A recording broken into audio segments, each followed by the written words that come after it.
interesar. Son muchas voces unidas en una, nadie te viene a callar. Hola a todos, bienvenidos. Ya estamos subidos en el andén de Blue Radio, como ustedes saben, para que no atropellen la opinión. Gracias a quienes nos siguen a través de Blue Radio, en bluradio.com, en el Facebook Live de los domingos y a través de Noticias Caracol ahora. Esta semana recibimos con orgullo, con emoción, con alegría, pero también con mucho de ansiedad por verla pronto, el premio Goya para el olvido que seremos, como mejor película iberoamericana, un galardón que Colombia venía buscando hace tiempo, le había sido esquivo en 11 veces anteriores, desde los años 80 que se empezaron a entregar estos premios, pero ahora llega ese premio con una película tan colombiana que muestra lo más hermoso de nuestros sentimientos, pero también lo más duro, lo más triste de nuestra sociedad. Para eso está subido esta noche en el andén con nosotros Héctor Abad Faciolince, el autor de este libro, el que genera esta historia, el que trae, el que nos comparte la historia de su papá, pero la historia también de una Colombia de hace unos años y que ahora lo vuelve a hacer, vuelve a compartirle al mundo esta historia con la película. Héctor, bienvenido al andén, ¿cómo va todo? Va muy bien, Ricardo, muchas gracias por esta invitación. Encantado de estar aquí con ustedes. Bueno, le describía todos mis sentimientos, que eso fue un poco de eso, también uno siente algo de melancolía, le decía de la ansiedad, bueno, muchas cosas que uno siente al ver el anuncio ese día de la película. ¿Cuál fue el suyo? ¿Cuál ha sido su sentimiento, sobre todo al verse en pantalla grande? No solo del premio, sino al ver el resultado de la película, porque una película que es tan fiel a la realidad como hemos empezado a ver en los cortos, no la hemos visto, por lo menos yo no la he podido ver aquí en Colombia. ¿Qué siente usted al verse reflejado, al ver una realidad quizás, no sé si paralela o un reflejo de eso que usted ya vivió? Claro, es una sensación muy rara la que yo tuve cuando vi esa película, cuando la estaban terminando a principios del año pasado, antes de que empezara la pandemia. Sí. En realidad es la primera vez que yo la vi en una sala privada, pues prácticamente no la pude ni siquiera ver porque no solo es raro que hagan una película sobre un libro que uno escribió, sino que es doblemente raro cuando ese libro se refiere a la vida de la familia de uno y uno ve reflejado en la ficción en la película. Pero sobre todo lo que yo sentí con el premio, Ricardo, es algo más allá de lo personal, y lo personal mucha alegría, mucha satisfacción, es lo siguiente, es que hacer cine, Ricardo, es muy complicado. Sí. Escribir un libro es muy fácil, es muy barato, uno tiene un bolígrafo y una libreta y con eso escribe un libro. En cambio, hacer una película requiere como una ciudad que se moviliza, mucha plata, muchos actores, fotógrafos, sonidistas, gente de arte, director, productor, gente que viene de otras ciudades, hoteles, carros, camionetas, alquiler de cosas de época. Entonces, hacer cine es muy caro y hacer cine en Colombia ha sido difícil. En el siglo pasado prácticamente no había cine colombiano y ahora el cine está en una crisis. ¿Por qué? Pues porque los teatros de cine están cerrados. Entonces, que una película tan colombiana, como dijo usted, una historia tan colombiana, se gane un premio, es algo que es bueno porque le recuerda a los colombianos lo importante que es apoyar el cine nacional, lo importante que es contar nuestras historias. Estoy de acuerdo con usted que todo eso es súper difícil. Montar todo en el cine es complicadísimo, pero sin historia tampoco hay película. Y usted pone la historia de su familia, que es, digamos, el origen de todo, pero realmente también estamos viendo una paradoja, una crisis en el cine por la pandemia, pero también hemos visto en estos últimos años cómo el cine colombiano ha venido mejorando, ha venido creciendo en calidad y creo que eso también, por fortuna, lo premian los Goya en España. Le decía, Héctor, su libro que es de donde parte todo esto, por supuesto, está lleno de escenas, son 1000 escenas. Uno empieza a leer y es una escena, pues empieza estos días lo estaba volviendo a revisar, entonces empieza con la historia, con la monja, de lo de si se va a ir al infierno su papá. Hay escenas muy descriptivas, son 1000 escenas que usted tiene una memoria prodigiosa y que se documentó súper bien, pero ¿cómo llevar eso al cine sin que se afecte? O sea, hay una escena que usted extraña en la película y dice, oiga, esa escena de pronto debió estar en la película porque entiendo lo que es la elipsis, que es tratar de eliminar muchas cosas por presupuesto, que usted lo mencionaba, por tiempo, por 1000 cosas. ¿Extrañó alguna escena? Bueno, yo tenía mucho miedo porque sé muy bien que el lenguaje del cine es muy distinto. Para empezar, si yo leo, y lo he hecho, de hecho existe una grabación mía leyendo todo el olvido que seremos y dura casi 11 horas. Imagínese. Dura 11 horas uno oyendo un libro, leyendo un libro en voz alta. Una película pues puede durar 2 horas y pico máximo. Entonces, claro, hay que hacer ese ejercicio de condensación. Eso yo no lo sé hacer, porque yo soy capaz de escribir un libro, pero no de hacer un guión. Para eso están los expertos. Y el guión, que a mí me dio mucho miedo leerlo, porque decía, de pronto falta algo que a mí me interesa mucho, de pronto el tono cambia. A mí me gustó desde que lo leí el primer día. El guión está muy bien hecho. Yo creo que la película recoge todo lo que el libro trataba de decir. Y la imagen y la música complementan muy bien lo que no se cuenta. Es decir, cuando uno lee un libro, uno como que se arma su propia película del libro. Sí, exacto. Y cuando lo escribe también, yo pues o revivo la película si es un libro escrito con la memoria o me armo la película. Pero tanto el guionista como el director y todos los que trabajan ahí, los actores, tienen que hacerlo de otra manera. Y creo que en este caso lo consiguieron muy, muy bien. No extraña ninguna escena que usted dijo, oiga, ¿faltó esto? No extraño nada, no extraño nada. Es más, hay escenas que no están en mi libro porque no podían estar, y en la película sí están. Que es lo que permite ese lenguaje. Exacto, sí, hay cosas que yo nunca vi y que vi en la realidad, porque es un libro que se basa en la realidad, pero que en la película pude ver por primera vez. Está la monja, en todo caso. Ah, bueno, eso le iba a decir, que es que uno no la ve, entonces quiere empezar a preguntar este personaje, pero bueno, y no iba a faltar la monja, por supuesto. Venga, Héctor, hay una escena, no es una escena, sino una rutina que se repite mucho, y obviamente yo creo que usted la debe tener en el corazón, es esa del abrazo y del beso sonoro de su papá.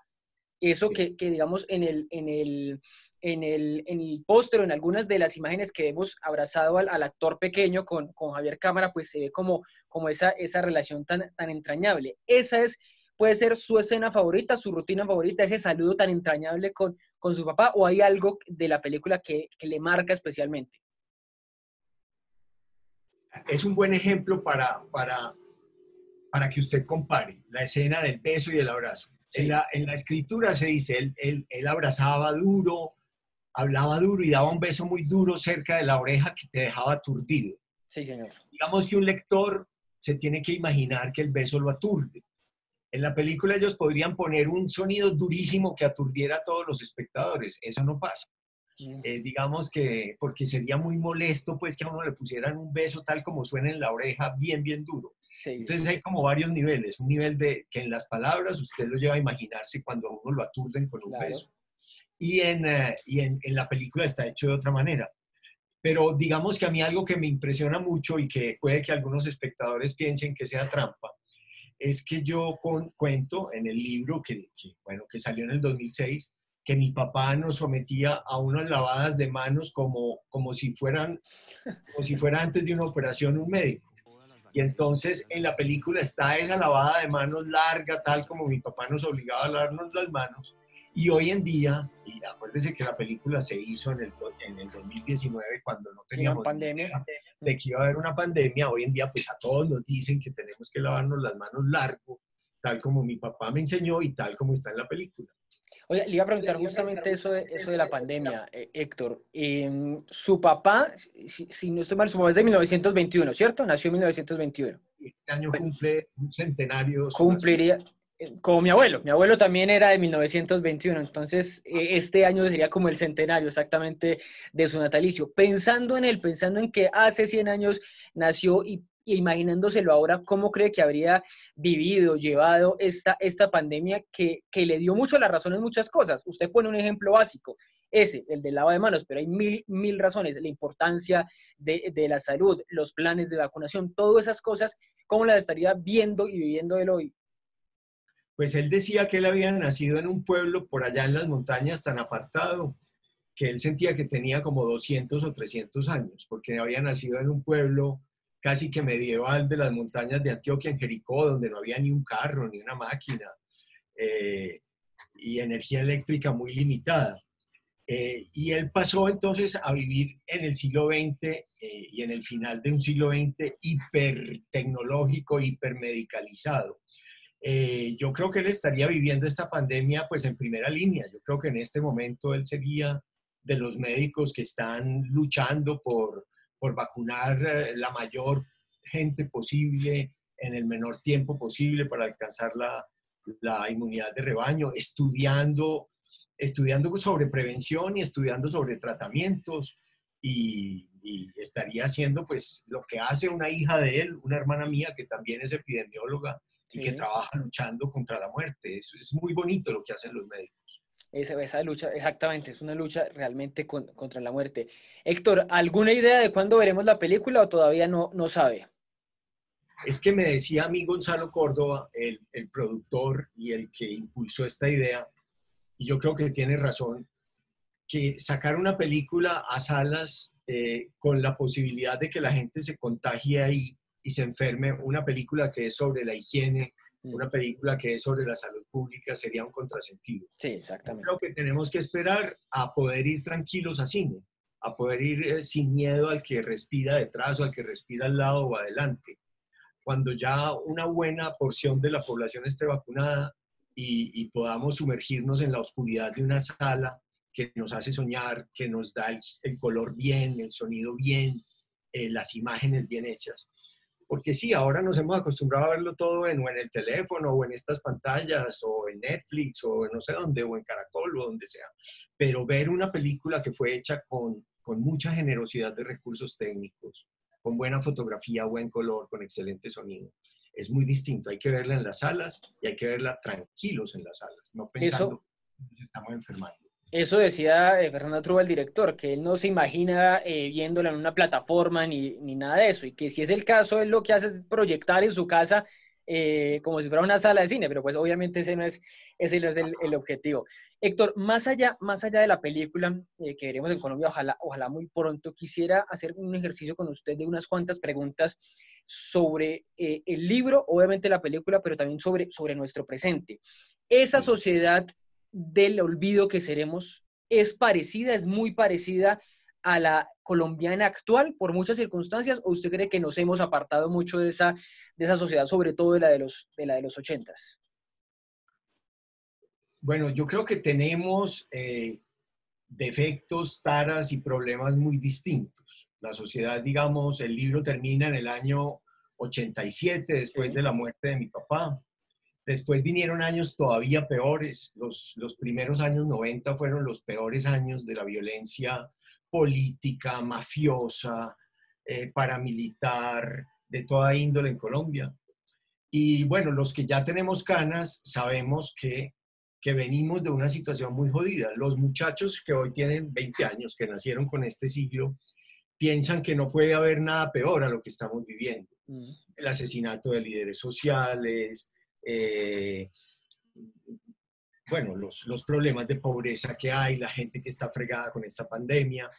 Pero sin embargo, mi papá tenía un método que es el método de los epidemiólogos para medir, por ejemplo, la violencia. La violencia se mide en homicidios por cada 100.000 habitantes. Y por muchas críticas que se hagan tanto a la desmovilización de los paramilitares como al proceso de paz con la guerrilla que hizo Santos, la anterior la hizo Uribe, y ambos procesos tienen obviamente críticas y cosas muy horribles que hay que soportar. Esos dos procesos de paz han disminuido en Colombia la violencia. Tenemos lo mismo, pero tenemos menos. No ha disminuido la calidad de los problemas, pero sí la cantidad. Y una disminución grande en la cantidad, estoy hablando solo de la violencia, de los homicidios, sí. Es algo que lo hace a uno tener esperanza. Que no debería haber ni un muerto, ni un asesinato más, por supuesto. A eso deberíamos aspirar. Pero eso no quiere decir que no se haya recurrido a algún camino. Tenemos los mismos problemas, pero los tenemos un poquito menos grandes. Héctor, mencionaba usted un tema específico, el del asesinato de líderes sociales, pero su papá era uno de ellos. En su momento era un líder social, un activista en muchos campos, y hay una similitud con lo que está pasando en estos momentos, el asesinato sistemático de líderes sociales, lamentablemente. Y ya que estamos hablando de imágenes, de escenas, hay una muy dolorosa que ocurrió en Colombia en 2019, la vimos en Tierra Alta, Córdoba, cuando matan a una señora que se llamaba María del Pilar Hurtado. La matan frente a su hijo, que no debía tener más de 12 años el niño. Él llora, él le pega a las paredes, él le pega al piso. O sea, es un drama impresionante, una página dolorosísima, muy similar a la que también viven muchos colombianos que quedaron huérfanos y que escribe también usted también las últimas páginas del olvido que seremos. ¿Qué piensa usted de esos huérfanos que, al igual que usted lo son ahora, de esta violencia? ¿Qué mensaje les puede dar a esos que recién han perdido a sus papás? Usted que también pasó por un drama, un horror como esos. Sí, bueno, cuando uno es víctima directa de algo, cuando uno le matan a un hijo o a una madre o a un padre, a uno le importan un carajo las cifras globales. A mí qué me importa que hayan bajado los homicidios y me mataron a mi mamá. A mí qué me importa que las cifras de homicidios por 100.000 habitantes sean mejores hoy que hace 20 años si mi hijo es una de esas víctimas. Las cosas hay que vivirlas de dos maneras, de una manera con el dolor personal, y eso es lo que intenta hacer el cine y es lo que intenta hacer también la literatura, que las personas sientan, se metan en los pantalones, en la mente, en la falda de otra persona y sientan ese mismo dolor y comprendan que esa violencia destruye familias. Pero a los analistas políticos y a usted como periodista y a mí en este momento que usted me pregunta, tenemos de todas maneras el deber de decir que las masacres que hay hoy en día y las matanzas de líderes sociales, que son gravísimas, repudiables, y que el dolor de cada familia de las víctimas es igual de grande que el de los años 80 o 90. De todas maneras, en este momento no sucede un exterminio sistemático de toda una población, como ocurrió en los 80 y 90, por ejemplo, de los integrantes del partido de la UP. Ahora usted me habla de cientos de líderes sociales asesinados. Es gravísimo. En el caso de la UP eran miles y miles de integrantes de ese partido asesinados. Entonces yo estoy viendo el vaso medio lleno. Sí. Usted es un conformista, ¿no? Yo no soy un conformista. Lo que no soy es un derrotista. Lo que no soy es una persona que quiera vivir todo el día en la indignación total sin reconocer ningún avance en la situación del país. Los que son muy jóvenes, como no saben de dónde venimos, no ven ningún avance en toda su vida, ven que todo está igual. Sin embargo, los que somos más viejos tenemos el deber de decir que tengan alguna esperanza porque algún avance sí ha habido y que luchen contra eso sin ningún conformismo, pero que no piensen que estamos en el peor momento y en el peor de los mundos posibles. Todo puede empeorar. Entonces tenemos que tratar de no empeorar. Esa es una gran enseñanza. Todo puede estar peor, quizá no, o quizá tocamos piso. En Colombia, mucho peor. Es decir, cuando aquí mataron a 3 candidatos a la presidencia de la República en un mismo año. En cuestión de meses, sí. Es decir, eso cuando aquí mataron en Medellín en el año 91 a 1.000 policías por orden de un mafioso, y los mataron uno por uno y les pagaban millones de pesos por cada policía asesinado. Cuando matan en una ciudad 1.000 policías en un año, puede que haya gente que se alegre con que maten policías. Yo no me alegro por ninguna muerte. Y eso fue espantoso. Y ese mismo año mataron 1.000 policías y 6.000 ciudadanos corrientes más en una sola ciudad. En atentados, en asesinatos, en de todo, en carros bomba, que era un drama muy grande que había esos años. Oye, Héctor, otra cosa que si me permite hacer una comparación a esta sociedad actual, un relato que no sé si esta es la película, decía usted en algún momento, contando de la relación que tenía su papá con la Universidad de Antioquia, el papel que jugaba allí en la Asociación de Profesores, contaba usted que a Carlos Gaviria le cobraron que dijera en su momento que era más irracional la muerte de un estudiante que la quema de un edificio. Un dilema similar está pasando en Colombia recurrentemente cada que hay manifestaciones. Entonces se habla de por qué se indigna más la gente por la quema de un CAI que por el asesinato de 8 jóvenes esas noches en Bogotá. O se dice que por qué se indigna más la gente porque se pintan unas paredes a por qué hay feminicidios, por qué hay asesinato de mujeres. ¿Usted cree que estamos en ese mismo dilema, que es un dilema similar ese que planteaba usted en palabras de Carlos Gaviria? Bueno, esa escena del asesinato del estudiante y de la quema del edificio administrativo de la Universidad de Antioquia está. Sí. Ahora, estando de acuerdo con lo que dice Carlos, es mucho más grave el asesinato que el incendio.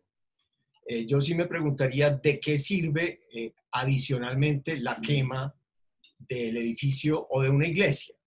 Esta misma semana Sí. estuvieron a punto de quemar una iglesia. Es decir, es como si pasáramos de un fanatismo a otro.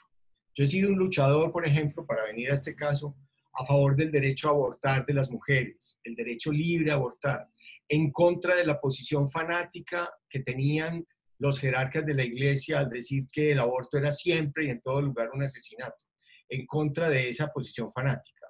Pero no puede haber ahora también una posición fanática simétrica que diga que la iglesia no puede tener la opinión libre de que el aborto sea un asesinato. Es decir, la iglesia puede pensar y cualquier ciudadano creyente puede pensar que el aborto no le gusta, no lo va a ejercer, no lo va a defender y está en contra de él porque lo considera un crimen. Y no por eso se pueden, ni en el caso de los contrarios al aborto, ir a quemar clínicas donde se hacen abortos, ni en el caso de los favorables al aborto, ir a quemar iglesias porque la iglesia defiende esa posición.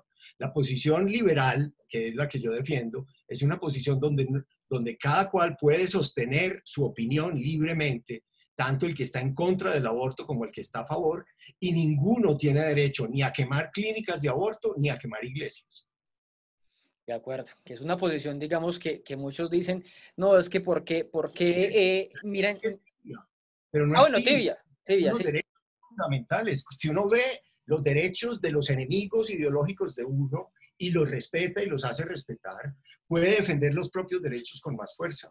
No, le decía que es una cuestión también que muchos ven que por qué esa escala, que por qué van a ver más grave una cosa que la otra, pero viendo las luchas sociales, pues las dos en últimas terminan siendo violencia o terminan aportando a la violencia, la quema de una cosa o el asesinato la quema de un lugar o el asesinato de una persona. Creo que podemos convivir con opiniones distintas. Ni el aborto puede estar prohibido, ni el aborto puede ser obligatorio, ni la defensa del aborto puede ser obligatoria.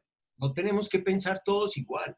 No tenemos que cancelar la opinión de nuestros adversarios ideológicos. Esa opinión tiene todo el derecho a existir y debemos, como mínimo, tolerarla y respetarla como opinión, no respetarla en el sentido de que no se contradiga, contradecirla, pero respetarla como opinión y no quemar a nadie, en el sentido que quiera de la palabra quemar. Héctor, volviendo a la película, pero también quizá al primer, digamos, intento audiovisual que hubo con el video que tenemos, que fue Carta a una sombra, ¿no? Carta a una sombra fue un documental, ¿no? De su hija, de Daniela. De Daniela y Miguel Salazar, sí. Me acuerdo mucho, en ese documental, había un diálogo de esos que hay en las familias, bueno, mi familia es del eje cafetero, entonces son familias muy grandes, entonces son familias que son muy habladoras, entonces hay una charla de ustedes, todos, creo que son todos los hermanos con su mamá, en el que hablan de la muerte, del asesinato de su papá, y no recuerdo si es una hermana suya quien lo plantea o usted también lo agrega ahí, y es que dicen, al político no le tiene que molestar cierta persona para matarlo, sino que le dice al militar que le molesta a esa persona y el militar no lo hace, no asesina, sino que le dice al paramilitar o al sicario que mate a esa persona o que le incomoda, que ni siquiera da la orden. ¿Usted cree que esa lógica fue la que mató a su papá y la que ha matado a las personas, políticos, personas que no les gusta cómo piensan otras y que se quejan en voz alta y son otros los que hacen, digamos, para poner esos términos muy feos, muy despectivos, ese mandado, entre comillas? Yo creo que esa lógica permanece. Y creo que sí, que los colombianos tenemos una un uso muy violento de las palabras y que ese uso muy violento de las palabras por parte de políticos, por ejemplo, que tienen poder de convicción, el uso violento de las palabras en reuniones sociales, en clubes, en aviones, en la calle, donde sea, donde se afirma de un modo despectivo, tajante y deshumanizante que cierto tipo de personas no deberían seguir jodiendo, para decirlo así en términos directos. muy directos, Sí. pero sin decir a esa persona hay que matarla. Muchas veces no es necesario.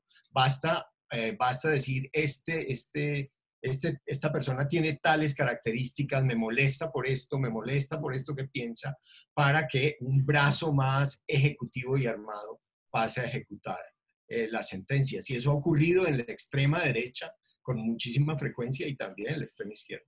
Y ustedes van y proceden.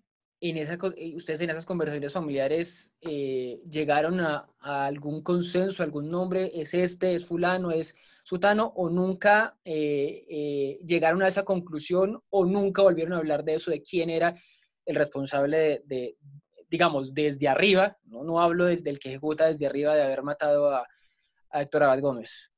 Bueno, don Berna dijo una vez que esa orden venida de más arriba había sido ejecutada personalmente por Carlos Castaño y por sus hombres. Nosotros no tenemos duda de que los paramilitares hayan matado a mi papá y tampoco tenemos ninguna duda de que el ejército de esa época estuviera involucrado. ¿De qué manera? Probablemente de esta manera indirecta de la que acabamos de hablar. Y si el ejército estaba involucrado, probablemente haya habido también personas civiles que hayan estado conversando con los uniformados. Pero nosotros no tenemos ni las grabaciones ni los datos precisos de quiénes fueron esos políticos o esos militares. A lo que más se llega es a esa declaración de don Berna que dice que el mismo, al fin y al cabo, Carlos Castaño en su libro Mi Confesión dice que él se dedicó a anularles los cerebros a todos los izquierdistas de la Universidad de Antioquia de Medellín. Y aunque no menciona el nombre de mi papá, pues en esa misma época le anularon el cerebro, por decirlo de esa forma tan despreciable, como lo decía él, a uno de los cerebros más bonitos y mejor armados que había en la ciudad. Ese cerebro, pero también ese espíritu, esa presencia de su papá, hoy ¿cómo está? Usted en algún momento dijo, hablando de su libro, del olvido que seremos, que era la forma de que él resucitara. Hoy sigue, digamos, resucitado en usted aún más con la película, o cuál es esa relación, digamos, con su papá en estos momentos, Héctor. Bueno, como le dije antes, en el caso de esta líder social negra asesinada que usted mencionaba y el dolor de su hijo. Cada dolor familiar es único, pero los dolores se parecen. Para mí era importante el libro a nivel personal y familiar para describir eso, pero también yo creo que el libro se leyó mucho en Colombia porque muchas víctimas se vieron reflejadas en ese dolor y en esa injusticia. Para mí era importante también recordarlo y escribir sobre eso, porque la forma que yo acepto de la venganza, por decirle así, es una forma de relato de la verdad. El relato de la verdad es la única forma de la venganza que yo aceptaría. Y en ese sentido yo creo que también eso permite que uno no tenga la obligación de recordar todo el tiempo y de estar refugiado en el rencor y en el resentimiento, sino que cuando uno saca de sí mismo en un papel, en una novela, en una película, su dolor, la responsabilidad del recuerdo se transfiere a esos medios, digamos, artísticos, y el deber personal de estar recordando y rumiando todo el tiempo la tragedia se atenúa mucho. Héctor, ¿qué está escribiendo ahora? Estoy escribiendo una novela sobre un cura. ¿Sobre un cura? Ah, Sí, bueno, sobre un cura bueno. Sí, hay que hacer la precisión. Eso va a ser interesante. Yo que he sido anticlerical, ateo, estoy escribiendo la novela de un cura bueno. ¿Y cuándo sale? ¿Cuándo la tiene? ¿Cuándo nos la leemos? Pues estoy escribiendo, tengo un síntoma bueno, que es el síntoma de la obsesión. Solo pienso, me salí de las redes sociales, solo pienso en mi cura bueno y bueno, voy a estar en México, me dieron una beca muy bonita para terminar de escribir esta novela. En la casa donde García Márquez escribió 100 años de soledad, que él le tuvo que decir a los dueños, en 6 meses les pago el alquiler porque no puedo ahora pagarles, y le dieron el plazo.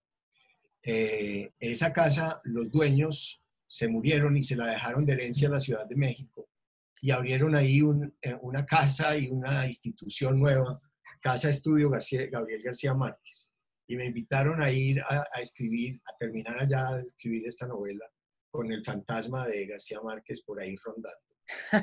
Pues va a ser muy chévere, va a ser muy bueno seguramente ver, bueno, para su caso escribirla ahí y para el nuestro leerla y quizá verla. ¿Alguna otra película, algún libro que se quiera convertir en película? A mí La Oculta me encantó. Yo La Oculta verla en cine me parecería también genial. ¿Ha pensado en otra, en que vaya a cine otra novela suya? Pues a mí me encantaría que hubiera... Por eso le decía al principio lo del cine colombiano, lo del apoyo al cine colombiano. Aquí hay muchas historias ya escritas y no escritas que merecen ser contadas. A mí en San Juan de Puerto Rico me habían hecho también una película sobre fragmentos de amor furtivo, fue mi primera experiencia. Hay un grupo de productores en Bogotá que lleva años tratando de conseguir la plata para hacer Angosta. Angosta, sí. Y me encantaría que algún día se hiciera La Oculta, pero como le digo, es que el cine es muy caro. Una novela uno la escribe con estas herramientas. El cine se necesitan cientos de millones de pesos para que una película se pueda hacer. Es una monstruosidad realmente, una monstruosidad hacer cine por todo, por las dimensiones, no solo de la pantalla, sino de lo que uno termina invirtiendo, dedicando, en fin, todo ese preproducción y postproducción. Pues Héctor, una delicia poder charlar estos minutos con usted aquí en el andén de Blue Radio, y pues nos estaremos hablando cuando ya esté rondando por ahí el cura bueno. Bueno, listo. Ricardo, un abrazo y gracias. Bueno, lo mismo para usted. A ustedes muchas gracias por acompañarnos estos minutos. Ya seguimos aquí en el andén de Blue Radio para que no atropellen la opinión.